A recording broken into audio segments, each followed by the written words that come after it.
Bonjour, je m'appelle Maya et je vais vous présenter un arbre qui se nomme l'if. Son nom scientifique est Taxus baccata. L'if commun, ou Ifabé, est une espèce de conifère de la famille des Taxacées. Mais c'est aussi un conifère particulier puisqu'il ne fabrique pas de cône. C'est aussi un arbre classé parmi les résineux, bien qu'il ne fabrique pas de résine.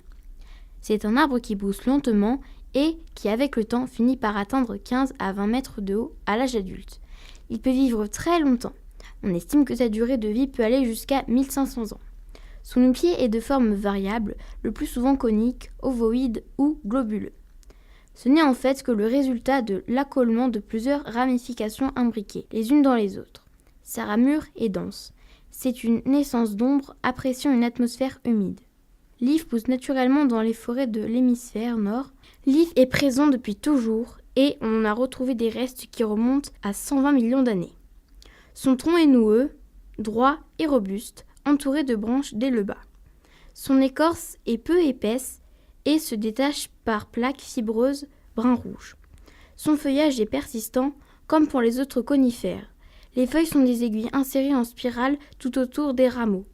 Elles sont souples, plates et pointues, mais non piquantes, sans rayures au dos, ce qui les différencie des aiguilles de sapin, et de couleur vert foncé brillant. Elles mesurent 3 cm de long et 3 mm de large. Les fruits sont des baies ressemblant à des petites billes de couleur rouge, sucrées. Les fruits sont consommés par les oiseaux qui en rejettent la graine dans leurs excréments, ce qui contribue à la diffusion et à la reproduction de l'espèce. La graine toxique n'est pas digérée par ces animaux. Toutes les autres parties de l'arbre sont extrêmement toxiques pour de nombreux mammifères, dont l'être humain. Le saviez-vous ?